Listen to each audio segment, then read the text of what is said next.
Born to Build podcast. Welcome to Born to Build, conversations with the builders, founders, and pioneers driving change from the ground up. My name is Sam, and today we're chatting with Heinrich Grové. I'm trying to say that name correctly, the surname. Heinrich is the founder of SA Accounting Network and a semi-retired accountant with a passion for helping entrepreneurs start and grow their businesses. So great to chat with you today, Heinrich. Thank you for being on the show. Yes, thank you for inviting me onto the show, and I'm looking forward to share just a little bit of insights and some of my expertise and just to share some of the straps that I've got on my back with your listeners today. Amazing. So first of all, how did I do with the surname? Was it close enough? Yes, I think you got a spot on Heinrich Grové. So I think Grové. Grové. Great. Awesome. Heinrich, let's go to the beginning. You started at age 19. You told me you started your first business. What was it about your early life or your mindset then at age 19 that made you take the leap into starting a business? Just to put it in perspective, I matriculated in 1992, and then in 1993, back then, military service was still compulsory. So I had to go to the army, and so then I went to the army, and I was actually only in the army for 5 days, and they sent me home, which is a very funny story because, normally if you go to do national services, you were locked in.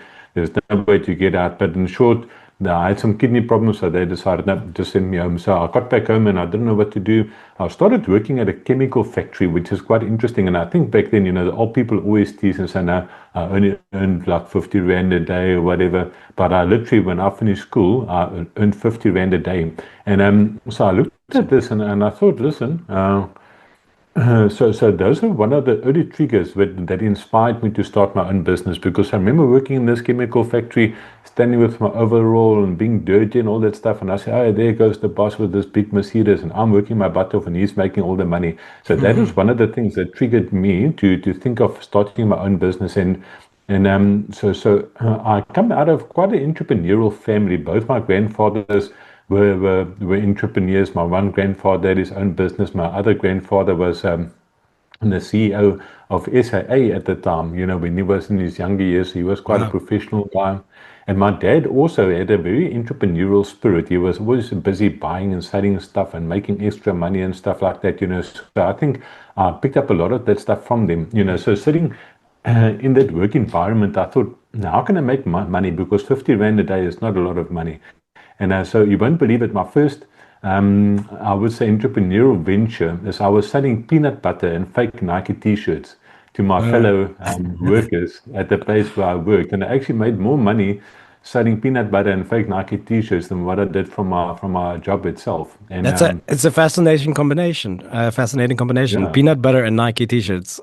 What led to that? Yeah. What led to those two being things you decided to sell? Yeah, I think because I worked probably with about 40 people in the factory, or maybe about 50 people, I said, how can I make money? So I think at that stage, we still used to get the junk mail and newspapers. I was just browsing through the junk mail to see what I can find that I can sell to these people, And then I came across this one guy in Pretoria that was saying that he's selling T-shirts like a wholesale, but you can see that these things are fake. He has got this funny weird machine that just prints these Nike signs.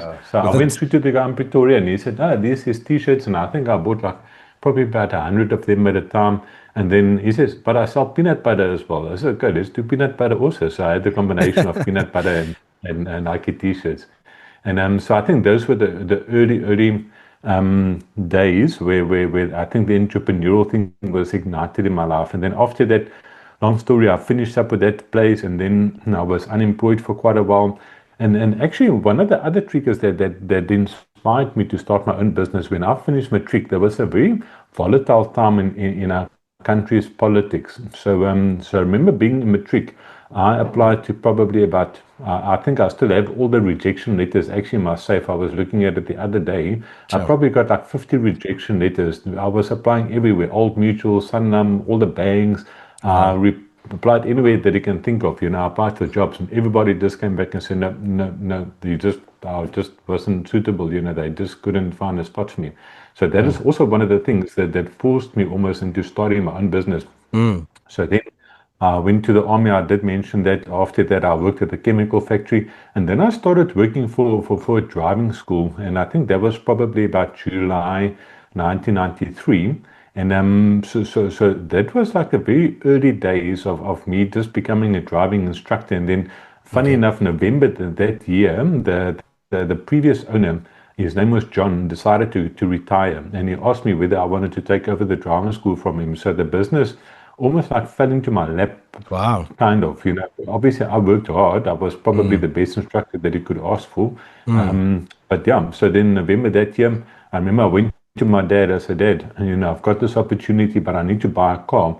And I think I bought my first Toyota Conquest back then, still for 30,000 Rand. And my repayments a month was 950 Rand a month for that car. And mm. my dad said to me afterwards, he thought he was making a big mistake. He never thought that that thing was going to take off. But then I bought that car. I think he still signed surety for me. And I think that was probably one of the biggest Sure. struggles for any young person starting a business is finance. Those are one Yeah. of the key things. So I was really privileged that my father helped me back then to sign surety for that car. And I think within a year, I bought my second car cash. And then Wow. within 6 months, I bought my third car cash. So I think that's one of the advantages of starting young is that you're sitting with minimal overheads. A Mm, normal person starting a business, you go into that, but you already need 30,000 Rand a month or 40,000 Rand a month to cover your overheads and stuff. Me as a youngster, I didn't have that. For me, all the money that I made, I used to go drink beer and party with my friends and stuff like that. That was before I became a Christian, so the party was the only thing that we were concerned about. But I made so much money, in those early years of being a driving instructor because I had no expenses. All the money I made, I just saved. I remember sitting with stacks of cash. I think those were amazing years, the early years of being when I had the driving school. But I sure. think the thing that drove me was obviously the stuff at school.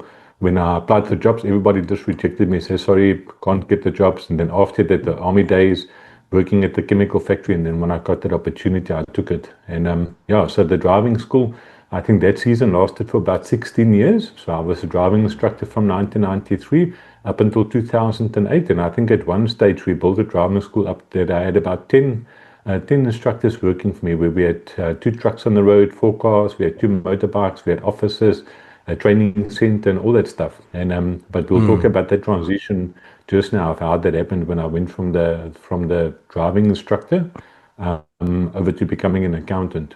Yeah, before we get to that, like I'd love to still hear a little bit more about those early days, especially. Sounds like it like completely took off quite quickly. You managed to, go from one to two to three cars.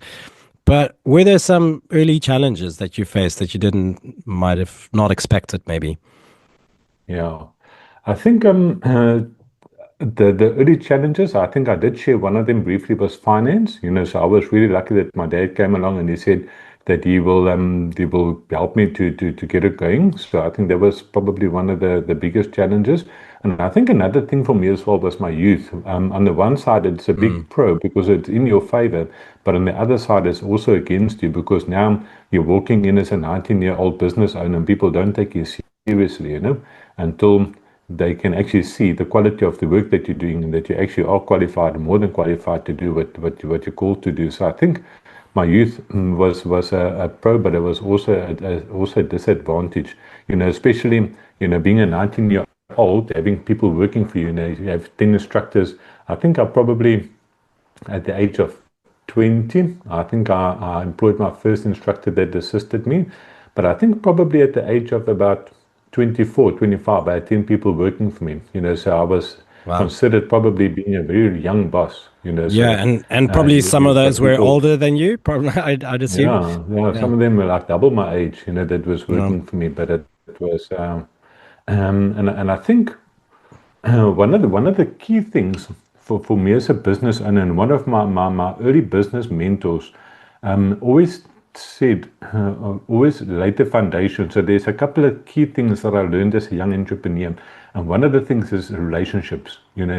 My early mentor told me that if you can master relationships, you would Mm, never need to look for a client in your whole life. So that is the philosophy that I used, in those early years. Is every person that I taught how to drive, I tried to build a relationship with that person, not an in-depth relationship, but good enough relationship to say, yeah, but this is a nice guy. If you ever want to learn how to drive, contact Heinrich, and I mean, even today, it's like almost like another 16, 17 years later, I still get phone calls every now and then from people that I taught back then, or people looking for driving lessons and stuff, Amazing. which is it's a bit of a crazy thing, but it just Wow. shows you how long that reputation lasted, So I think Amazing. that is one of the things, and I think another thing that I learned very early on.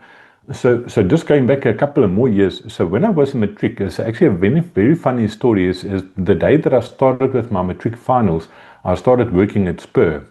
And I think that's probably one of the biggest learning experiences that I had is to realize as a young person that if you work nicely with people, if you treat them well and you give them a good service, they pay you well. So I think that was also one of the foundational things for me becoming a driving instructor. I had the lessons from Spur to say, listen, but if I'm nice with people and I give them a good quality service, they will pay me.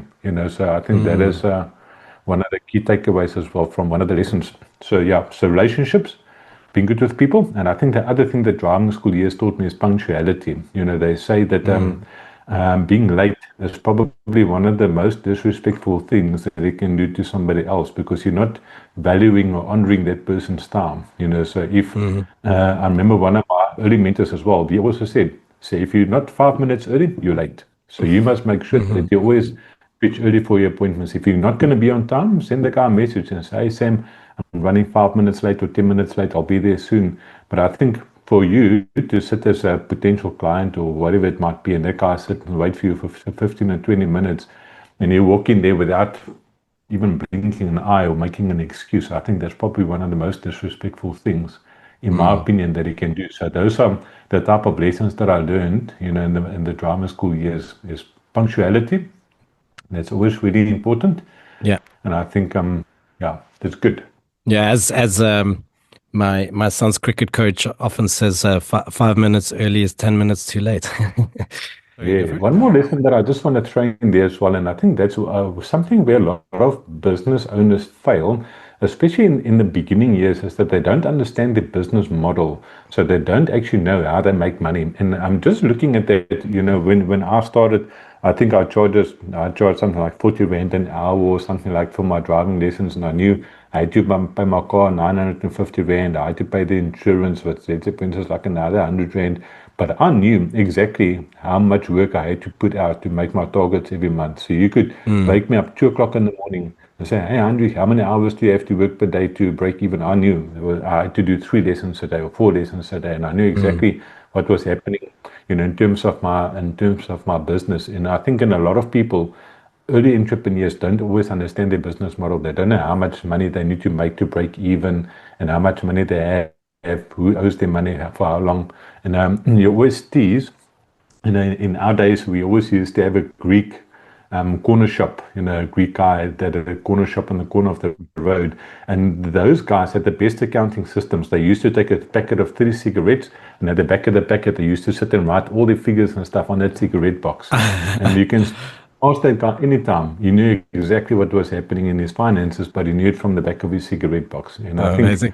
it's a very summarized snapshot of what's happening in your finances. But I think that's something that's lacking in a lot of businesses. People don't understand their business models. So I think that's just something that I just want to throw in as well, that I really, in my early years, I learned to master that early in my years, So I think that's just something.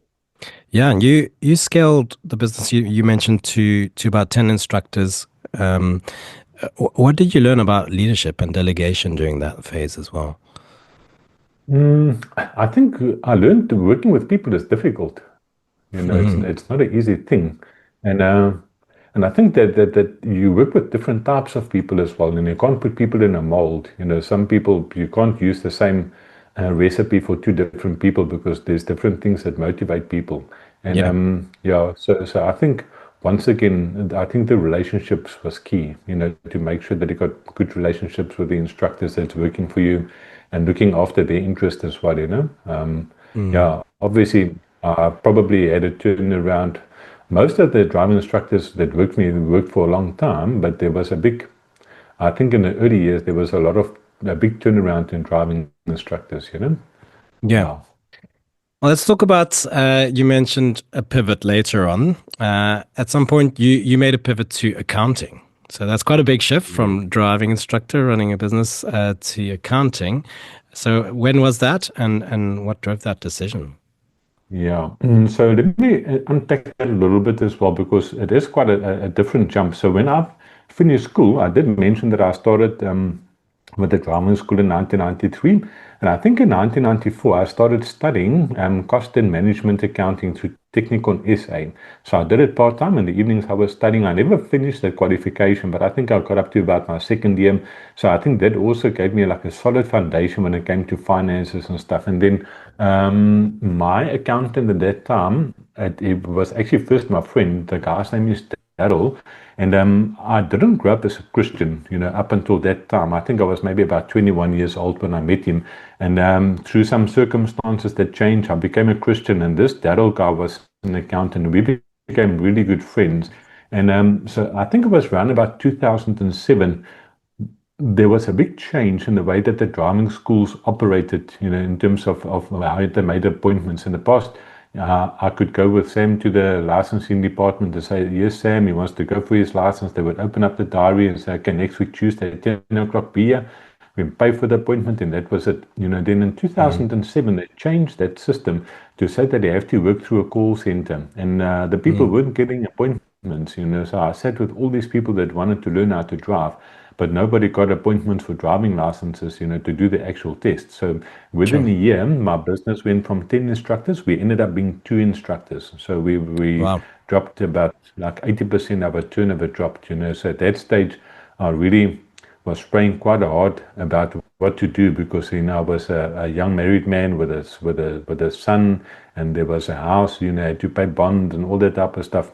And so then the one day I was actually having coffee with Daryl, with a friend of mine, and I told him, what the situation is. And I did mention that he's also an accountant. And he says, no, that the guy who trained him up was in the process of immigrating to Australia. So they were looking for somebody to take over some of his clients. So I said, give me a chance. I did study cost and management accounting. I didn't finish my qualification, but I've got a good idea. And obviously he was doing my stuff for about the past 10, 15 years that he was doing my books and stuff, or doing my tax for me. I was doing the books myself. So that is the time when I then switched over from the driving school over to becoming an accountant. So at the age of 33, I swapped over. So then I shared offices with him probably for about 5 years. And he was basically overseeing the work that I was doing and training me up to be an accountant. So at the age of 33, I started studying again. And then I studied a bachelor's in accounting sciences, which I finished at the age of 39.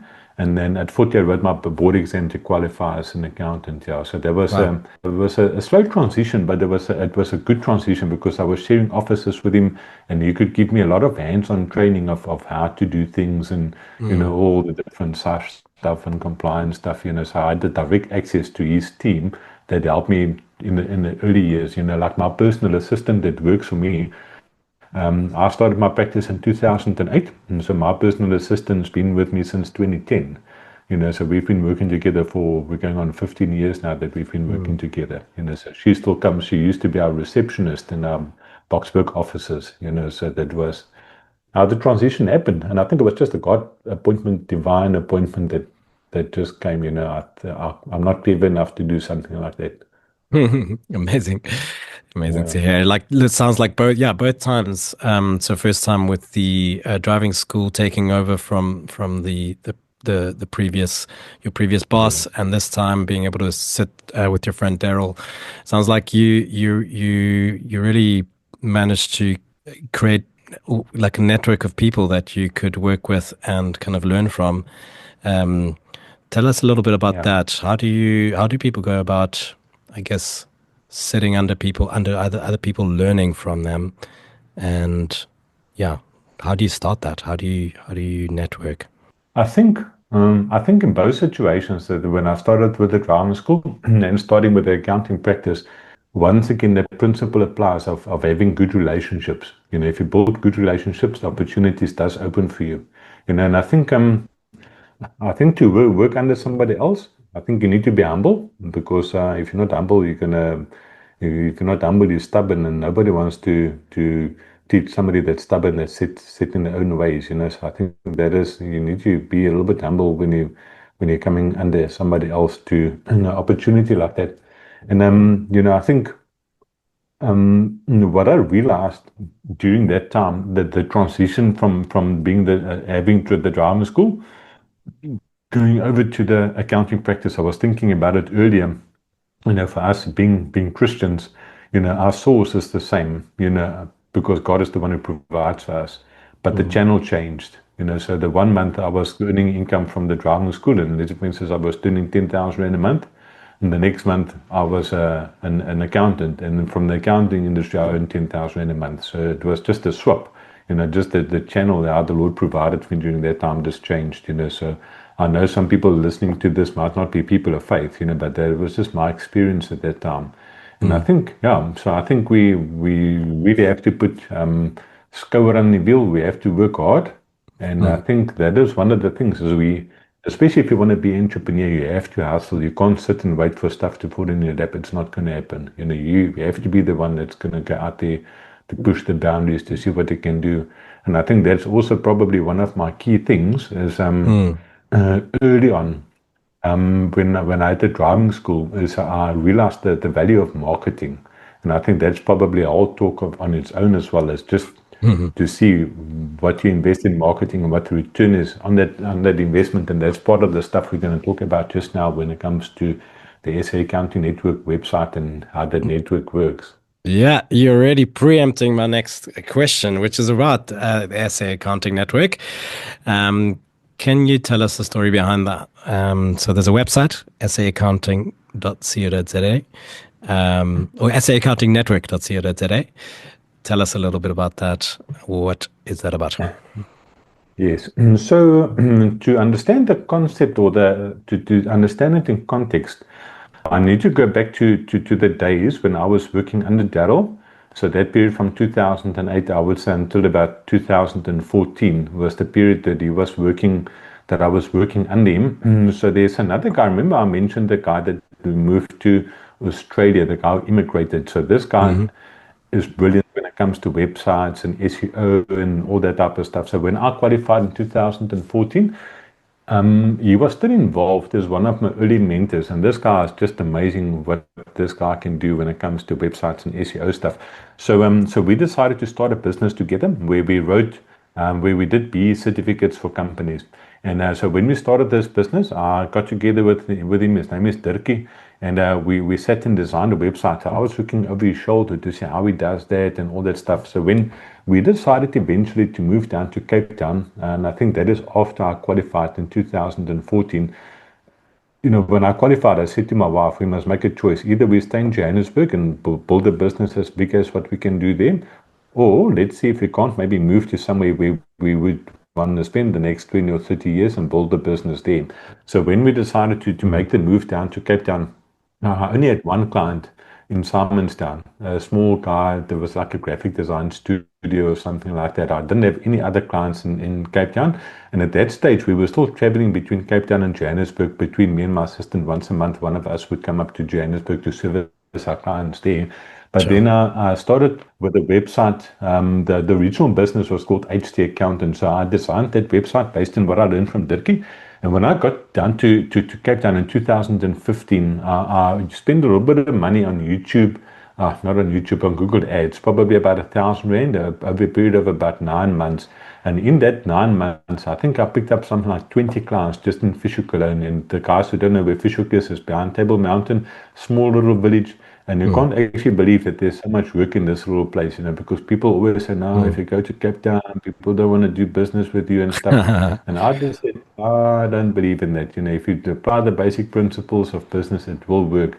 So that is my initial thing. So when I got here 9 months later, I had to close the taps and say, guys, I can't take on more work. If you come to me to say, do your tax, I'll have to refer to somebody else, So then over the years, after that, so probably from 2015 up until about 2019, I would always bump into other accountants when we go to, you get these events which they call CPD events, continual professional development. So then we used to go to Stellenbosch, and then there's like 200 accountants, and they talk to us about all legal stuff and so on. So then I would bump into guys and say, yo, I'm starting an accounting practice and I don't know where to get clients, don't know what to do. So come, let me help you. So I probably, in those 3 or 4 years, I probably helped about 4 different accountants to start up their accounting practices, just applying the same principles of what I did when I moved down to Cape Town. And then probably towards about 2018, I said, but there's something there. What if I develop this thing further to make it like a network, instead of just me helping one accountant at a time, what if I can help 40 accountants to start their practices? What would that look like, And I think that is where the SA Accounting Network was birthed from that and desire to help other accountants to start their accounting practices. So then in 2018, we jumped and we started designing the SA Accounting Network website as it is today. The technology is really old at the moment, so I am working at replacing it, but Google still loves it. Wherever you are in South Africa, if you type in the accountant in Boksburg or wherever, you'll see that SA Accounting Network pops up on the first page of Google. The website is old, but we're getting lots of traffic through it. Yeah. So it's basically like a subscription-based model where the people pay 200 Rand per month, and then they can register on the website, and all the leads in that everything goes through to them. So that is how the original website itself started. And like I said, we probably generate maybe, like, I would say anything between about 200 to 300 leads a month at the moment through that website alone. So there's lots of work coming through it. So it's still active, it's still running. But so part of the website is where the journey started with YouTube. And I think when I started designing that website, I said that part of the journey, if somebody gets onto the homepage, instead of them having to sit and read through everything, there must be a little button where they can press a button and then sit and watch a video of what's on that page. So I've still recorded myself in my very first couple of videos. I actually looked at it the other day, was quite shocked at the quality, but you must start somewhere. Yeah. And so that is the early days, when I started with YouTube. So I obviously put some videos on that, and then I saw, listen, people actually started watching this, and then the evolution from how YouTube developed out of that, I realized that I can use that platform to save time. I think time was probably one of my scarcest commodities that I had at that stage, because obviously I was still running the accounting practice. I was helping other accountants to get their practices off the ground, and then I still need to onboard new clients on my side. And one of the challenges that I had is every time that I pick up a new client, I have to sit with this guy for about 4 hours. Then I have to teach them how to do an invoice on Sage and how to capture bank transactions and stuff. So then I thought, let me record that, because if I can record it, they can go teach themselves. Then I can only do the support for them. So that's where the original videos on Sage started from. And I think my Sage videos, I think up until this time, was almost close to about 900,000 people that watched my videos on Sage alone on YouTube. Wow. And then after cool. that obviously started evolving. So I did focus a lot on Sage, and then the next thing that I did is if I pick up a new client, I always have the same talk with them, which takes about an hour long, where I talk about the basics of business structures. We talk about income tax, pay-as-you-earn, VAT, bookkeeping systems. So then I decided, let me record that in a series as well, so that if I get a new client, I can give them the link and say, listen, go look at the first 4 videos, and then after that we book a call, and then we can quickly discuss what applies to your business, and then I can just sign you up through there. So the YouTube channel basically evolved out of that. So amazing. Yeah, so I guess, like, initially, because you were talking about not having enough time, my first thought was, well, you're going to put so much time into like creating these videos, but I guess that then starts paying dividends. So you put in a lot of work initially, and then later that initial work starts multiplying, right? And yes. you start getting back that time, I guess. Yes, definitely. So that is that investment that you have to make up front. I think as of today, I think I've got about 230 videos on YouTube. So it's been quite a journey, to get where I am today. And I think that is one of the other core lessons, even going back to the driving school years, back to my accounting practice that I've got at the moment. YouTube and all that stuff is consistency. You can't get Mm. far if you're not consistent. I think Yeah. that's one of the key things. So I just don't do everything, do less, but make sure they do it more consistent. I think that's probably one of the biggest lessons or things that I can leave for people that's listening Yeah. to this podcast. Yeah, and I guess like a platform like YouTube or online content creation, I think that those algorithms reward that type of consistency, right? Like as if you Yes. keep on putting out new content, it kind Yeah. of becomes a flywheel. Yeah, very cool. Well, what drives you today? Is it the same fire that lit up when you were 19, or has the why evolved? Has that changed a little bit? I think it definitely evolved. I think initially when I started my first business, I think it was about survival, to find a way to survive, to make a living. Mm. I think that was that. And I think over the years that started evolving over into prosperity to say that, but how can I benefit from our businesses? And obviously we're in business to make money, which is fine.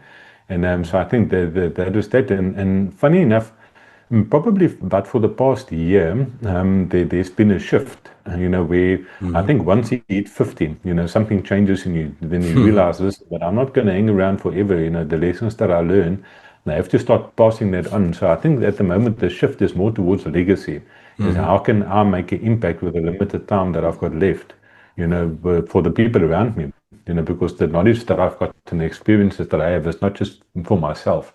And it'll be sad, if I had to go to the grave with all the lessons that I have that I can learn to other people, So I think there's definitely, initially it was definitely survival, then it moved over to prosperity. And I think at the moment it's a legacy. How can I make the maximum impact with the energy that I've got available every day?